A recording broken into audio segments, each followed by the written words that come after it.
How will Prime Minister Justin Trudeau's online censorship bills affect outlets like True North? We'll speak to one of Canada's largest YouTube creators to discuss how this bill will affect online creators. I'm Candice Malcolm, and this is The Candice Malcolm Show.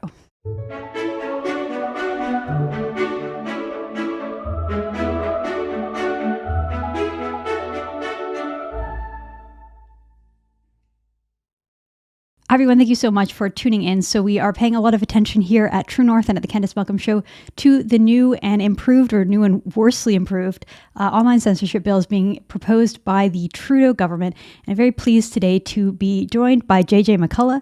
JJ is a Canadian commentator on YouTube. He hosts one of the largest channels, political Canadian channels on the platform.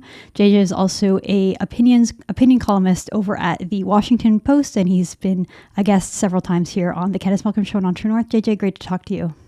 Thanks for having me. So let's talk about the new bills. There's two of them that have been proposed so far. Bill C-11, which deals with algorithms and how private tech companies provide content to users, how searchable things are on platforms like YouTube and Facebook. And then the second one has more to do with the compensation. So tech companies paying journalism outlets for their content. I know you have had lots of opinions on these, and both of these bills will impact the work that you do directly. So in a nutshell, what is your position on these bills? Well, I mean, I'm against both of them. I mean, I think that this is a classic sort of case of government sort of extending its grip into places where it just doesn't belong. I think, frankly, a lot of it is also just a kind of solution in search of a problem. To talk about Bill C-11, which is the bill that would regulate YouTube, I mean, I think what makes this sort of particularly pernicious is just that there's really no evidence that YouTube as a platform, that YouTube creators, that Canadian YouTube creators like myself, or like, the over 400 YouTubers from Canada who are more successful than I am, I think there's really no evidence to suggest that these people need a helping hand. I mean, we've all been quite successful just in an unregulated YouTube. And I think that a lot of both creators and consumers of Canadian YouTube have enjoyed, frankly, that for the 16 years that it's existed, it has been a kind of unregulated place. It hasn't been subjected to the kind of heavy-handed CRTC content quotas and, government putting its finger on the scale in terms of determining, what kind of Canadian content you should be watching and sort of promoting certain kinds of Canadian content over others for largely sort of political, ideological reasons, because that's basically what the bill aims to do, what Bill C-11 aims to do. Is it aims to basically bring the regulatory regime that I think a lot of Canadians have grown pretty irritated with as it regulates TV and radio, and sort of imposing that into a previously unregulated realm, which is things like YouTube and TikTok and Instagram and, Netflix and Disney Plus, and who knows how many other sort of areas of online life. It's sort of saying that we no longer trust the user or the creator to kind of enjoy the platform on their own terms. Government is going to kind of like wedge itself in between and sort of assume a kind of hectoring position in which they're going to sort of meddle with the algorithms and so forth and say, you thought you wanted to watch this? Well, we think you should be watching this. And so we're going to emphasize this and try to promote this and artificially inflate the success of this. And, it hasn't worked with TV or radio. I think it has just merely made a lot of Canadians pretty frustrated with what they see as, often subpar, heavily government subsidized, heavily government favored CanCon being sort of shoved down their throats. And I think it's not going to be much of a success on YouTube either, but it is going to cause a lot of annoyance and possibly, disrupt the livelihoods of a lot of Canadian creators. Well, it's interesting that you say it's a solution in search of a problem, because to me, I see it as sort of like trying to validate their whole existence, because the CRTC, they sit there and they regulate, like you alluded to, with Canadian content, and they tell us what portion of songs on the radio that we listen to must be Canadian, what portion of television shows on CTV or even CBC. We have a government-funded news channel in the CBC and a whole news agency, and half the time they're just showing American reruns of old episodes of The Simpsons or whatever. So the whole purpose of this document begs the question of like, what is the purpose of the CRTC? Because now so many people are getting their content online. Most people, I would say probably under the age of 40, exclusively get their content online, whether it be music or entertainment or political news, what have you. And so you kind of have a situation, JJ, where like half of the world is regulated by them, the people who, people and outlets that still operate in the traditional forms, and then the other half isn't. So it's kind of like if they don't regulate the internet, then they kind of lose their authority to justifiably say that they have a purpose. And so I sort of see this as them just like asserting their power to say, we're still relevant, we're still useful, don't forget about us. And if they didn't do this, sooner or later, we would probably have to just get rid of the entire regulatory body. Which one do you think is better? Do you think that they should just sort of cease to exist? I know your answer to this, but maybe you can comment a little bit on the purpose of CRTC, why it's there, and whether they've been at all successful. Yeah, I mean, I think you're sort of exactly right in your analysis. I mean, I think that there's basically sort of two motives or sort of factors that are sort of animating this initiative. One of them is, I think, just a kind of, if I can sort of use a generational slur, a kind of boomer ignorance about what the internet actually is. And, I think a lot of these people writing this legislation don't really understand the degree to which Canadians have been perfectly successful on YouTube without any government help. I think the degree to which, on YouTube and other social media sites, there's many Canadians who have become some of the biggest celebrities in the world, particularly in the eyes of the youth, without any government help. So when you read sort of the government's sort of official justifications, when you read their press releases for why we need to pass Bill C-11, it's all based on a kind of, condescending premise that Canadian creators are really struggling and that Canadian voices are not being heard. And there's just no evidence for that. And it sort of suggests to me that really no creators, except for kind of like the usual heavily subsidized creators who are producing really sort of sub-tier content and sort of dominate the sort of arts lobby groups in this country, like there's really like no demand for this service. And then the other thing is, I think exactly what you sort of said, is that I think that in old guard media, the television stations and the radio producers and so on, I think that there's a lot of jealousy of the unregulated internet entertainment sphere. I think that there is a legitimate complaint to be made if you're a TV, if you run a television network or something like that, to sort of say like, hey, wait a second, I have to jump through all these dumb hoops. Government makes me run, like 60% of Canadian content during prime time hours, and makes me have to sort of sign off on all these criteria to determine whether or not a show is Canadian enough to sort of meet the content quotas. I have to jump through all of these hoops. Why should YouTube be able to get away with just running whatever they want and not being punished? I mean, whether you're watching a video on TV or a video on a computer screen, a video is a video. And if this legislation, if the existence of the CRTC is justified on the basis that government has a right to sort of like control the, as they say in the press release, the cultural sovereignty of the nation, this kind of very nationalistic idea that sort of the character of the Canadian public is harmed if we consume too much foreign media or too much media without identifiably Canadian themes. If that is government's sort of stated pressing interest, then I think it is fair for the old guard media to sort of say, why does YouTube get a break? But my response to that would be sort of, as you perceived, would be to just sort of give the kibosh to the CRTC in general, that this is a regulatory agency that I think was always flawed in its conception of what Canadians needed from their media. And I think that now we just live in a brave new world of the internet, which is much more consumer focused, much more democratic, I think, in a very good way. And I think that what you're sort of seeing is that this legislation is just so authoritarian in so many ways and so regressive. It's really without precedent anywhere in the world.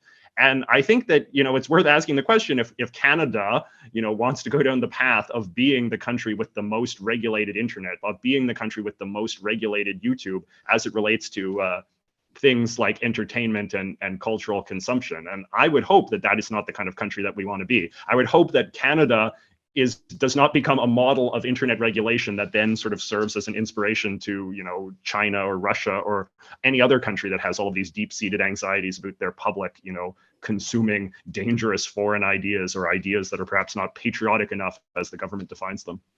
Well, and it's not even just as Canadian as possible, because we know that there's another bill forthcoming, the one that will replace Bill C-36, which had to do with hate speech online. And so it's not just about promoting Canadian content. It's also the Trudeau government trying to essentially silence views that they disagree with, or silence dissent. Which when that bill does come, we'll have to do another dive into it, because obviously that creates its own set of problems. But JJ, maybe you can walk us through what this bill will do to individual content creators like you. I know you said on Twitter that it would probably benefit you because your channel and your content is so Canadian. Everything about it is Canadian. I mean, I can look at your backdrop and see, you have all kinds of Canadiana stuff. I think that's a little half Canadian, half American flag, which I know some viewers will hate to see that, and others will agree and cheer. But you put out Canadian content. We here at True North are exclusively Canadian news channel. I sometimes laugh because, again, just to pick on the CBC a little bit,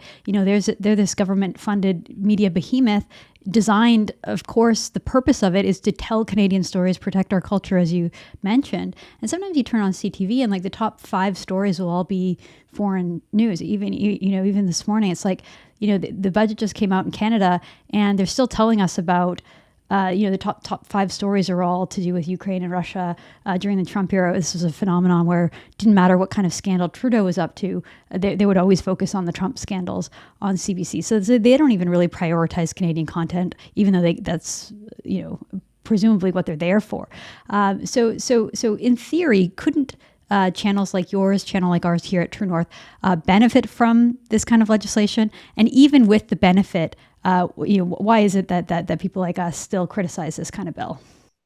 Well, I mean, yeah, I mean, it's a plausible argument. I mean, I was making it somewhat tongue in cheek, but if you read the government's own rhetoric, they're trying to sort of buy off people like us by saying like, oh, you're going to do great, you're going to make even more money. Like, don't sort of bite the hand that feeds you. I mean, to me, that's a kind of sort of somewhat ideologically compromised, cynical argument. But I mean, the bigger problem though is that we don't really know what the government's criteria of Canadian will be, and what makes your content Canadian enough to be boosted by a sort of rigged algorithm, right? And I know that this is sort of something that the YouTube people themselves are sort of concerned about, right? Because when I go to submit a video on YouTube right now, I have to check all of these boxes that say, it's not full of nudity or violence or hate speech or whatever. And that's sort of how YouTube determines whether or not my content is family friendly for their purposes. And I think what's obviously going to happen is that at some point, YouTube, in order to sort of be compliant with this law and not face the millions and millions of dollars of fines that the legislation threatens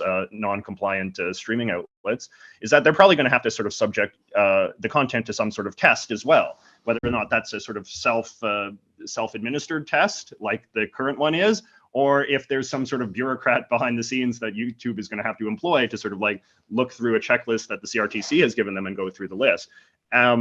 We know that the legislation or the government has stated a lot of like quite ideological objectives justifying the legislation in terms of a desire to emphasize the prominence of marginalized communities, communities of color, the bilingual realities of Canada. You can sort of traditional, I think, identity politics sort of type of hangups that the Trudeau government is sort of known for. So it with those sort of concerns being the case, and the sort of the ongoing ambiguity of like exactly how good patriotic Canadian content is going to be defined, it can't necessarily be taken for granted that people like you or me will necessarily benefit from it.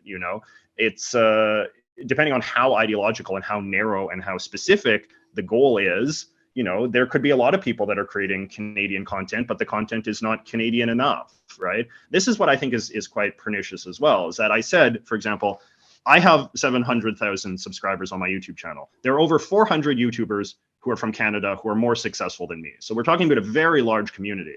But, a lot of the people that are successful don't have channels that are as ostentatiously Canadian as mine, perhaps. They might be cooking channels. They might be, video game streamers. They might be handymen or people offering, tips on how to clean your apartment or care for your dog or do any of these kinds of things. Or science experiments. There's so much on YouTube. It's like you could find something for anyone. And it's all relevant to Canadian lives, right? Like, I mean, Canadians need to, learn how to cook and walk their dogs and they like hearing movie reviews and tech reviews and all sorts of stuff like that. So the problem, though, is that those people, could be harmed by this, like maybe somebody like me who's so ostentatiously Canadian will benefit, but there's a lot of Canadian creators who are being successful as Canadian creators. They're creating content that is relevant and interesting to Canadians, but perhaps because it's not like ideologically Canadian enough, it's not political enough, it's not kind of like overtly nationalistic enough, then maybe they're going to be harmed by it. So it's just, I really would like to see the press kind of emphasize this a little bit more and like ask the minister and ask the government, like, what is Canadian enough? Like, who gets to decide that? And who is going to be coming up with the definitions? Because I think when we've seen, and people have had a lot of fun with this, talking about like, say, movies and TV shows in the past that might seem Canadian or might seem very un-Canadian, and yet they pass the CRTC's kind of bureaucratic rules just because these rules are so, convoluted and esoteric. Well, and it's so interesting because when you take a step back and look at like all of the Canadians who are successful in the cultural realm, a lot of them started out being successful in the Canadian cultural realm. Like someone like Justin Bieber or Ryan Reynolds, or someone who was like, early in their career, they were based in Canada, and then once they become popular, Celine Dion, any Canadian person that's really famous, it's because they're famous in the US, right? So they kind of start out in Canada. And you could argue, like, if you were trying to steelman the CRTC, you could say, like, the CRTC creates an environment where Canadians get the opportunity to like test out their product in the Canadian market, or they get to build up an audience here before like going for a broader audience abroad. The purpose of all this legislation is to protect a Canadian identity from like a larger cultural influence to the South. And, you could have a reasonable argument about whether or not that is necessary, whether that's something that's desirable. But it doesn't seem like we've had that conversation at any point in my lifetime anyway. These rules have just sort of always been there. And now the Trudeau government is kind of like doubling down on that again to try to get the next domain that they don't have regulated under their thumb, which is the internet. How would we go about having a broader conversation, national conversation, if you will, about whether or not it's the government's role to be trying to regulate culture, trying to protect culture, trying to foster culture, when just to go back to the point I was making about the people like Justin Bieber or Ryan Reynolds or whoever's the latest big Canadian star. Once you hit a certain point of success in Canada, it seems inevitable that any field, whether it's sports, music, entertainment, they go to the bigger market where they finish out their career, which is why a lot of the content that starts out being Canadian content is no longer Canadian after a certain point, because it gets, even something like my kids love Paw Patrol, the show, and I know it was Canadian to begin with. I don't really know if you could call it Canadian anymore, because I think it was bought out by Nickelodeon and it's produced in a Hollywood studio now. But anyway, how do we get this conversation going about whether this is actually something that Canadians want or need? Yeah, I mean, it's a very good question. And I think on some respects, it's an interesting sort of blind spot on both the left and the right in this country. I think that the left, for its part, doesn't, the left is in I think a little bit of cognitive dissonance, right? In the sort of sense that like the left wing in this country is very sort of like nationalistic in many ways, right? Like that they push this kind of like heavy-handed idea that government should control the culture, that government should control the cultural sovereignty of the nation, that there's sort of like a cultural purity that government has a right to kind of enforce and sort of carry through in a way that like would seem really, I think, abhorrent or distasteful if, say, like Viktor Orban's government in Hungary was making those same sorts of arguments. So like the left in this country, I think, are quite hypocritical. Like they don't quite understand to what degree that they are on the side of making like quite paternalistic, quite nationalistic, quite sort of regressive, authoritarian, chauvinistic arguments, which I don't think they basically inherited rather uncritically. And even now, like when you sort of ask a kind of like mainstream center left person about this, they're just kind of like, oh yeah, well, I guess it's good for government to sort of control our sovereignty. And, you can always, our cultural sovereignty, and you can always sort of like make appeals to kind of like anti-Americanism, which will get sort of people's blood boiling. But then the other problem too is that on the right, I think that there's such a strong narrative that like the Trudeau government, is unpatriotic and hates this country and, says things like, we're like the first post-national nation and has no core identity and that kind of stuff, which they do say rhetorically. But on the other hand, they're also pushing this very heavy-handed cultural nationalistic kind of agenda, which I think is a bit of cognitive dissonance for the right as well. Like it's kind of hard, and it is hard to square those two things. And it is just complete hypocrisy on the part of the Trudeau government that it can say, on the one hand, Canada has no core identity, but on the other hand, we need something like the CRTC to maintain our cultural integrity in the face of, evil foreign corruption and so on and so forth.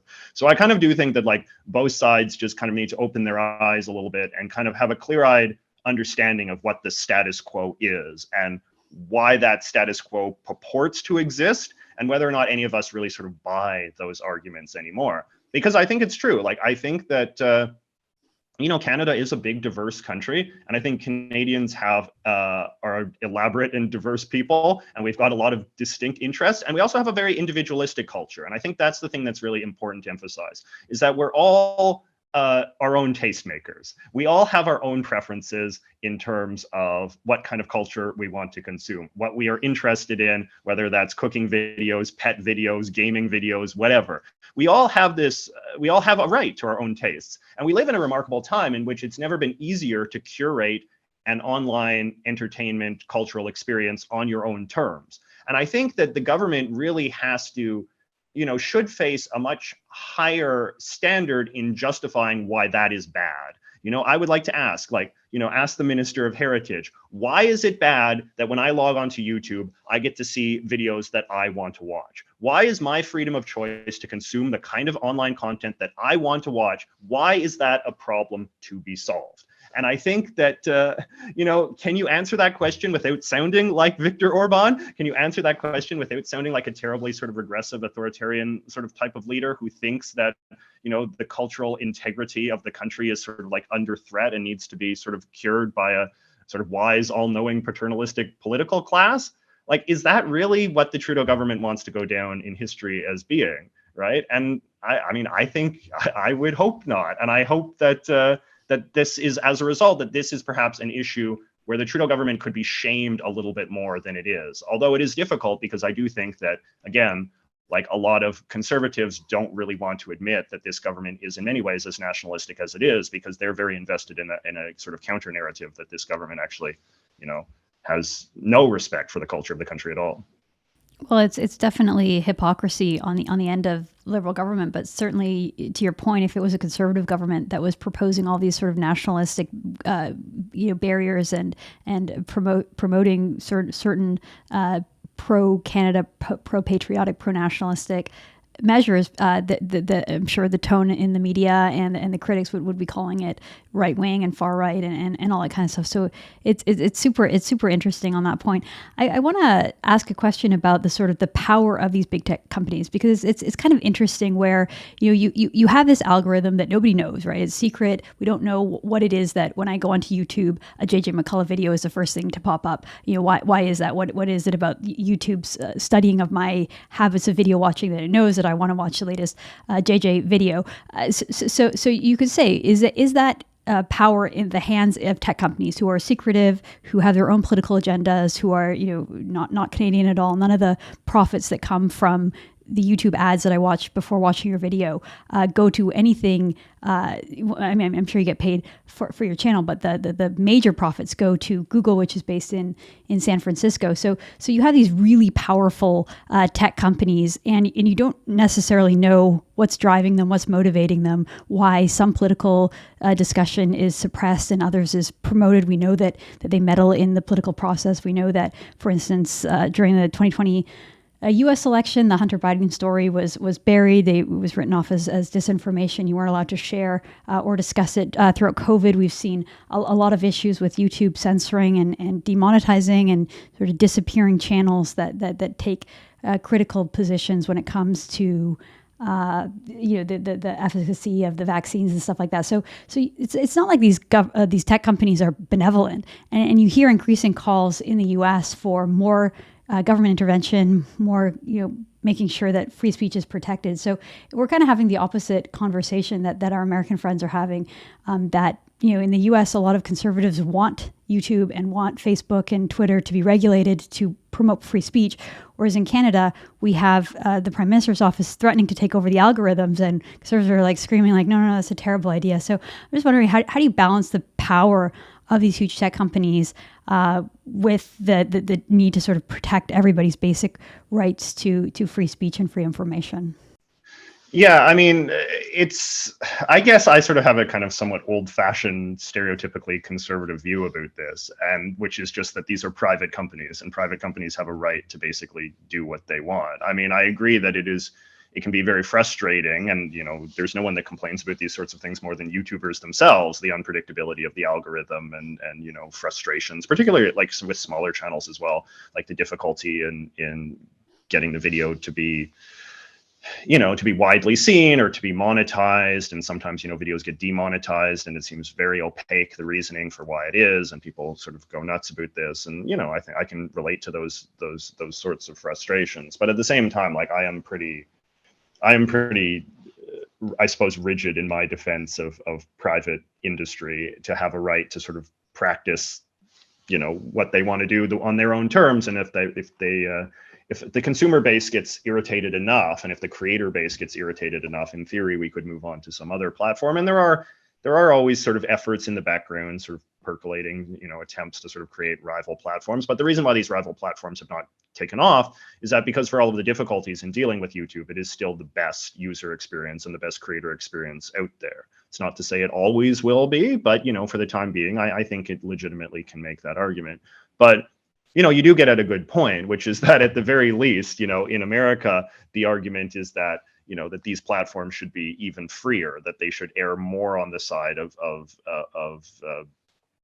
kind of a user-centric, creator-centric sort of experience. Whereas in Canada, the understanding is that these things should exist on the terms of the government for explicitly content-driven agendas, right? So the government of Canada feels it has a right to dictate the content more than like very specifically the type of content that they believe the viewers should be consuming. Whereas in the sort of the American discourse, it's like, YouTube shouldn't have any regulation over content at all, which in my opinion, that's going a little bit far, but basically that we should just sort of like trust the audience to curate their own experience and, just kind of like let the chips fall where they may there. I mean, it does get to another sort of effort or another kind of reality in the difference between Canada and the US as well, is that Canada really tries, I think the Canadian government really wants to sort of like co-opt large influential institutions and make them cooperate with the state as actively as possible, right? So like you kind of have this kind of society where the line between government and private entity becomes blurred when that private entity becomes big enough. And I think that's already, what you see with the mainstream press in this country, which is now so regulated and so subsidized that, it can be a little bit difficult to tell where the CRTC ends and, it begins, right? And I think that seems to be the goal of this regulatory bill over YouTube, is to make YouTube into a partner, as they would call it, like a partner with the federal government that doesn't really make any substantial decisions without sort of consulting with their sort of masters in Ottawa and just having this very creating a new consensus. We always talk about the Laurentian consensus, and I guess this is a sort of an effort to sort of bring the big tech companies into that consensus. And I think people are right to be worried about that. I get your point that they're private companies and they can run in any way they want, but it seems to me that YouTube, maybe to a lesser extent, although I know they still do deplatform people and channels disappear, comments disappear, even disabling the dislike sign so that the sort of democratic feedback is unavailable. But so many of these tech companies, JJ, they just take unbelievable steps in curbing free speech, and it's not uniform. It's not based on clearly set rules. I hear a lot of people on the right say that, they kind of shrug and they say, oh well, the First Amendment in the United States is only applicable to governments. It's not applicable to tech companies. I've also heard an interesting argument about the fact that people like Twitter is a place where we have most of our political discourse. It's a place where most of the political conversation, speech in both Canada and the US happens. And so to remove somebody, to say you no longer have access to this public square, you no longer have access to the conversation on politics in this country, and YouTube as well, losing your ability to have your free speech just because you don't agree with the latest consensus on vaccines or the latest consensus on whatever the popular issue of the day is, leaving this power to companies to determine. It's not only a freedom of speech issue, it's also freedom of association. Like, you have the right to say what you want and to associate with whom you want. And the reaction to just be to displatform people and sort of institutionalize cancel culture. And I don't see this as a healthy environment for an underpinning of free speech and a healthy discourse in society. I know this is beyond the realm of just Bill C-11 and C-18 here, but do you think there is a role for government in ensuring free speech and freedom of association online? I mean, I don't know. It's just, I've never, I mean, like, in theory, like, you can say these sorts of things, and I like, I'll sort of shrug and be like, yeah, that sounds good. Like, obviously more freedom of speech is better than less freedom of speech. It's just, I kind of wonder how that would manifest in practice as a matter of public policy, right? And whether or not a government that kind of has that sort of power to determine what YouTube has to allow could then in turn abuse that power in basically similar ways to what the government of this country wants to do, right? Sort of like, once you sort of say on some level that, that YouTube or whatever other platform has an obligation in practice to platform channel X, Y, Z, or character X, Y, or Z, how else will those powers be used when there's a government in power that perhaps we're less inclined to support? I don't know. Like, I suppose it would really, I feel like right now this matter exists mostly as a bit of conservative rhetoric, right? Like, right now I feel like there's a kind of, like, obviously there's a sort of populist upswell against the power of the big tech companies. And I agree, the power of the big tech companies can be frightening and does feel like quite unprecedented, like nothing else we've ever really experienced. And I think you're not wrong when you sort of say, like, when people are silenced on Twitter or YouTube, it can be remarkable, like, how quickly they just sort of like disappear as a person from the public consciousness and public imagination. But again, like, I just don't really know what the legislative fix to that would look like, and whether or not the cure would be better than the disease as opposed to being worse than it. And I because actually this is one of the things that is in Bill C-11, is that the government can obligate the YouTube or any other platform to carry a channel, regardless of if it violates YouTube's own internal policies. So, for example, RT was just recently banned, right? Like, in theory, the government of Canada could obligate YouTube that they couldn't do that they have to keep that channel in place, even if it violates YouTube's own internal guidelines, because they would sort of say that YouTube's guidelines take as sort of second tier to government's priorities, right? And so I don't know, like, this, to me, this kind of meddling in a private business's ability to make money on their own terms and to do what they view as being right for their consumer base, maybe that is not as persuasive an argument as it used to be in an era where we have much more sort of monopolistic power in the tech community, and that sort of monopolistic power is being used to regulate more of the realms of sort of public discourse that is essential in any democracy. But I just kind of feel like, until I see a clear legislative agenda as opposed to just rhetoric that I can judge, I'm inclined to sort of still side with the sovereignty of free enterprise. It was certainly, and I don't think I would trust the Trudeau government to draft any kind of legislation that I would feel comfortable with, as is the case with these ones. Well, really interesting conversation, JJ. We appreciate your insights and all of your very entertaining content over on your own YouTube channel. So thank you so much for joining us. Thanks for having me. All right, that's JJ McCullough. I'm Candice Malcolm, and this is The Candice Malcolm Show.